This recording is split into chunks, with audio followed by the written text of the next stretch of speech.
up, everyone? This is Diaz. And the Sriracha Muchacha, Paloma Star. Happy New Year! Yay! 2022. This year is starting out with so much wrestling. I know, already, non-stop. It's like, whoa, that's a lot of wrestling, but we're here. A lot of wrestling shows, a lot of drama. Yes, most definitely. But we're here to talk about WWE Day 1. I was very excited because I'm like, oh, hey, a new pay-per-view, but basically the same thing. Yeah. So let's first start with what I've been waiting for a very long time. It is the Glamazon. Beth Phoenix. Beth Phoenix. The wild Glamazon Beth Phoenix has appeared. Yay!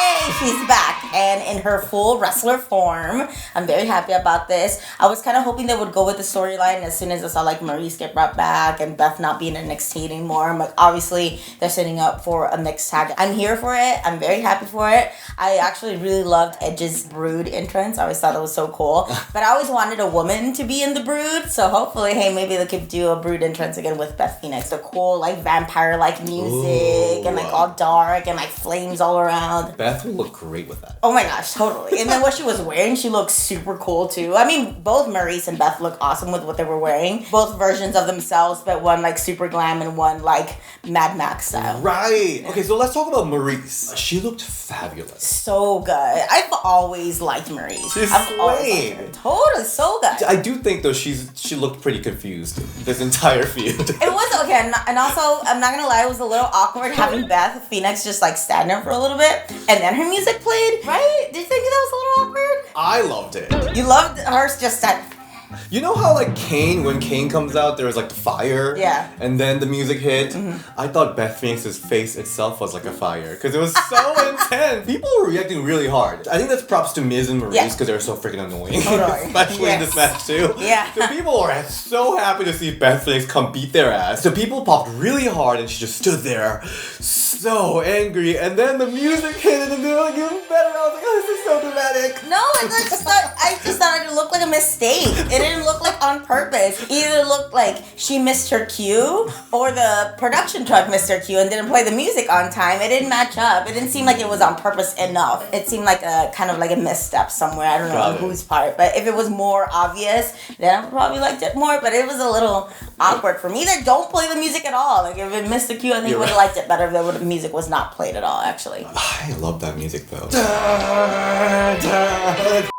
I wanted the Glam Slam though. Yeah, me too. I did too. Are we expecting some skits of Maryse and Miz dressing up like Glamazon and Edge? That would be great. I love Edge and Beth Phoenix's backstage interview afterwards. Edge was like, Beth is the only one that can touch me and let's go do it right now. It's like, oh, all right. Another live sex celebration. No! We've seen the couples feud with Miz and Maryse before, but we'd never seen that much from the women's side. John Cena and Nikki, awkward. Them against Brie and Bryan Daniel. Yeah. Bryan Danielson. And that wasn't... Maryse didn't do much there either. So this time, I think Beth is someone that can really like carry Maryse. I think so too. I think Beth has a very good skill set where she can lead somebody in a match. So I'm very excited for it, and hopefully, like you said, more women interaction on that. I kind of want to see more intergender stuff on that too. Why not? Oh my God, Miz taking the Glam Slam. Yes. Okay, let's move to the one match we got on day one. It is Liv Morgan versus Becky Lynch for the WWE Raw Women's Championship. Yeah. Okay, so what was our expectation going into this match? I felt torn because I'm like, Liv should win, but I kind of knew deep in my heart that Becky was going to win. Even though I'm like, hey, they might surprise me. But I was just like, I think I'm expecting too much at this point. I thought this was a night. Really? No. I thought that too, but my heart's too black and cold to think that, and sometimes of WWE. So. I'm still alive for WWE making like actual good choices. It's still real me, damn it. Boy, okay, so this match was like 17 minutes. Yeah, they got some time. I was very excited. I was a little bit worried when I saw them be the semi-main. I was like, oh no, they're going to cut off their time because they're going to keep on pushing it off and some of them might have gone over time. But once I saw they actually got got some time, I was like, oh, okay. I like this match a lot. Yeah, I really liked it. Like, I could see Liv Morgan grow every single time. Yeah. Even from her match with Becky Lynch on Raw, this was even better match. Totally. And I think everything that she did new still kind of correlated with kind of the moves that she did already. Because that whole springboard, sunset flip powerbomb that she did, so good. So good. So good. Look, came out so crisp, but that's still kind of like in the wheelhouse, a different level and different elevation of what she could already do, kind of like, but a higher version of it. So I did like that she was still kind of adding what she does anyway, but elevating those moves. I love what you just said because I was thinking about it. Because Liv Morgan, I mean, obviously she improved. I mean, promo, we're going to talk about her promo because there's a lot of comments about her promo ability. But I think in the ring, she definitely improved, like, technically. But what I really am so proud of, she made her unique brand. Yeah. Like, there's something about the way she moves during wrestling matches, during entrance, even her little, like, scream, like... So funny because I was totally going to talk about her little weird scream that she does. But all of it is very unique, and that's very Liv Morgan. We know who this Liv Morgan is, and that's something, I think that's the most important thing about wrestlers, I think. Totally, and I actually don't really know if I know what Liv Morgan's character or gimmick is. Like, I don't think you can put a label on it, like the dark goth girl or something like that. Because I think it's a little bit more than that. But I think she's done a really, really good job of making her brand be her brand, even though you can't, like, slap a label on it, or she doesn't, like, fit nice into this one box. And I think that's what's cool about it. And I actually think that's kind of the way that wrestling is moving forward, is not, you don't no longer have the janitor, the dentist, the gravy bowl match. You know, you have more complex characters that are more reality-based driven, that I was like, oh yeah, you kind of like know a girl that's kind of like that, but obviously turned up to 10. So I do like that it's her brand, even though it's not necessarily super labeled or super obvious. And I think sometimes I might fall into that, because like, oh, this is Racha Muchacha, I get it, spicy stuff, but I try to be more than just that, you know, because it's easy to fall into that. It's whenever you try to think outside the box and do more than that. There are a couple of wrestlers that I can think of that has like that signature, very specific way they move. Like Lita always have a very specific way. Becky always goes like... Alicia Fox always has a very special way that she moves. I feel like even Charlotte with her, how she like would talk to herself or like try to talk to the ref. I think that's a very like kind of Charlotte type, and I actually kind of saw a little bit of that from Becky in this match, where she was kind of like arguing with herself or kind of like having that internal struggle or with the ref even. So I kind of saw that, and it's funny you say that about the little scream, because that's what really makes Liv Morgan be such a good face. Like I think what makes a good face is if you could sell well. Like no, there hasn't been a good face that can't sell. Because a face, you want to show empathy, and like we want the crowd to get behind you and like show like, oh no, like emotions and like reaching for the rope. Like babyface is Ricky Morton. I know that was like super random, but he had this whole thing where back in the day he would reach to the ropes and stare at one person, like mouth like, help me, which is like sounds ridiculous, but like it really works as a face. It's being a good you couldn't imagine now. I'd be terrified. Like, help me. Help me. But that's what makes a really good face, is building that emotion and like selling that emotion with your face, with your reactions, with your movements, with your little screams that Liv Morgan does. It works. So we had Bianca Belair this last whole year dominating as a great face. It was like WWE finally nailed how they're doing good babyface. I think Liv was the closest thing I've seen that is someone that I'm like really rooting behind. That's so true. I totally agree with that. And you felt the crowd be behind her, like the build up over it. But I'm gonna say it. You cannot build new stars if they never win the title. Like, you could only build Liv so much. People are either going to get tired, get bored, or when she finally wins the title, it's going to be like, well, yeah, pa que, too late now.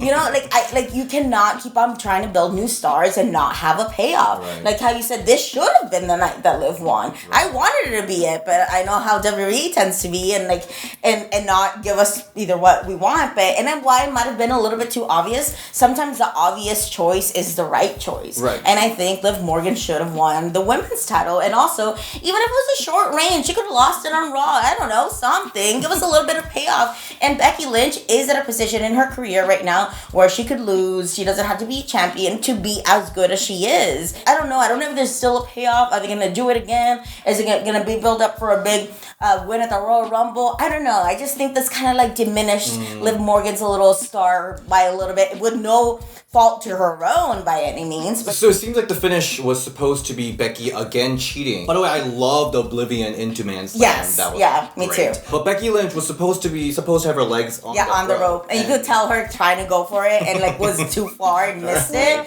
So that's why I didn't really harp too much on like really she got beat clean like on top of that, because you kind of could tell that was supposed to be a plus. She was been winning that way anyway for a while. I just wanted to talk about Becky briefly because first of all I loved the goats on her jacket. Yeah. It was cute. But also, I think she did a great job telling a story. She's so frustrated. Yeah, they both did a great job of telling a story, and that's what's cool about having an actual time to do that, as opposed to just doing spots for the sake of spots. They actually told a story. You almost did feel it for a little bit. I felt it more as like, because Liv kept on getting out of everything that Becky kept on throwing at her, and Liv kept on like holding her own. But Becky did a really good job. I didn't feel like she was leading the match. I didn't feel like she had to wrestle down. I felt like they were pretty even, and a little bit of behind the scenes for y'all people. Most of the time, if a promoter and booker knows what they're doing, they'll tell you your finish for your match and tell you 80-20, 50-50, which kind of means the percentage that they want you to give or take during the match. So I was kind of trying to figure out what they were told that, because I know like TJ was their agent. I'm like, TJ, I know we'll definitely have this mindset of it. It was like, and I think it was more like of a 50-50 type of thing, type of match, because if it was any other time, I would think would be more of an 80-20 match if it was Becky Lynch and Liv. But it was nice to see the build up of kind of like doing it on the same playing field. I didn't want to, but I had to compare this with Charlotte and Toni match that happened on SmackDown, and it went very differently. Where in this case, this match kind of made Liv into a star. She was even elevated even more, even though she'd lost. That wasn't the case for Toni, and I wonder if that's how it was booked. It is how it was booked. Do we see this feud continuing? What is next for Liv Morgan? I really want Liv Morgan to be champion. I really do, and I think she's deserved it. She's worked her ass off. I mean, how far has she come in from the yo? I remember when I first heard that, I'm like, I saw her. It's like, okay, let's see how long she lasts. But you know what? She shut me up. Definitely have proved me wrong, which I'm here for, and I totally support. But I just don't know if we continue this storyline. Are the fans gonna be as invested in it, or is it gonna be like, she's gonna lose again? We know how this goes. We know how it went last time. If it does continue, I kind of want to see an added layer to it, whether it be a stipulation match or something else different, because I don't want the fans to not be behind Liv. So we're launching into the road to WrestleMania time, and it seems like from Charlotte, Becky, Brock, and Roman, they have their like very stable 4 champions that Vince loves for WrestleMania, road to WrestleMania. So I just assume that it'll be Bianca versus Becky. Yes, I think so too. I almost want her to be a champion, for a little bit, until Fastlane. Come on. Or Great Balls of Fire, or any other random pay-per-view that decided to throw at us. Hopefully Liv can stay on. Maybe she'll be in a triple threat. Oh yeah, that would be fun. Yeah. So let's talk about matches that didn't happen that I feel like totally could have. I mean, Naomi Sonya. When is Naomi Sonya happening? I don't know. I don't think they know either. Like, it was up to Naomi. She would have had that forever ago, but I felt like day one would have been perfect time. Yeah, totally. I agree. Unless Naomi's winning Rumble. Hopeful, thank you. The Women's Tag Team Championship hasn't been defended on pay-per-view for so long. I forget that those tag belts exist sometimes. Right, so that's what it's like. But I think the one big match that really could have happened was SmackDown Women's Championship, Toni Storm and Charlotte Flair. Yes. But the big news that we learned last week was that Toni Storm quits WWE. Yeah, that was interesting coming in, and I knew something was up as soon as we first saw the reports start trickling in on how it wasn't released, it wasn't necessarily she had to part ways. The verbiage and words that they used was very kind of what's going on there. It wasn't so much of a budget cut or more coming. It was more something had to happen, and as we kind of came to find out. So the Fightful reported that Toni Storm was gone from the company, and later reported that Toni Storm flew herself home to Washington D.C. out of her own pocket following the live event where she'd faced both Flair and Sasha Banks. A lot in the company were blindsided by her decision to leave. Then Dave Meltzer talked about it a little bit. The reason she left was probably the burnout. Obviously, being a WWE superstar is extremely demanding. A job not only on your body, but I'm sure on your mind as well. I kind of almost wish that maybe WWE had a different way of handling being burnt out, because I'm sure that happens to a lot of people. I mean, you get burnt out doing any job, you know, not just in WWE. We are still waiting for the personal statement from Toni, so hopefully she's okay. Yeah, totally. At the end of the day, you know, she's still a person, and hopefully she's okay. I think a lot of the fans are really just nervous because she was on Lillian Garcia's podcast, talked about some of her depressions and anxieties before. She's been very outspoken about this, so a lot of fans are very worried. Yeah. So hopefully everything's great. And hopefully, I hope she has a chance to like come back. You know, give her some time off, work on whatever she needs to work on to feel better, and hopefully this isn't like all that we see of Toni Storm. At the end of the day, Toni Storm's awesome. Yeah.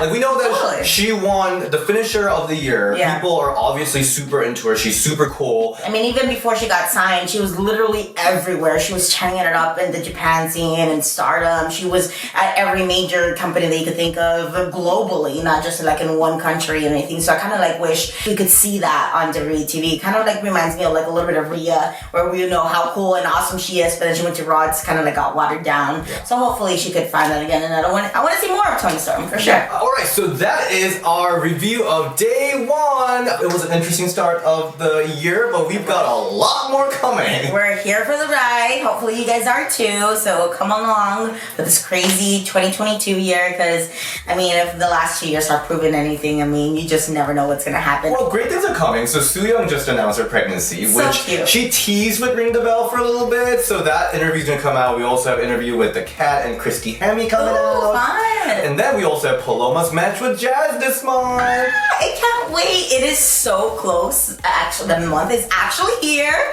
January 15th, True Privilege Wrestling, Maywood, Illinois. Come on out, get tickets. There's still some available. I'll make sure I'll be promoting it like crazy, and I'm sure we'll probably add a link for the tickets. And I think it's so cool that so many of fans, even from our Discord, which you don't know, we still have our Discord, which you can join from our exclusive Patreon, are coming over to see the match. I thought that was so cool. It's awesome to see everybody come support, even if they don't live in the area. So cool that people are making like a whole like little mini road trip out of it. I'm so excited. Alright, Paloma, where can we all find you? You can find me getting my ass kicked by Jazz on January 15th. I'm also on Instagram and Twitter at Paloma Star. And DS, where can we find you at? You can find me at DS and Ring the Bell DS on Twitter, and you can find this really cute Pokemon t-shirt on our Teespring down below. Okay, we'll see you next time. Bye!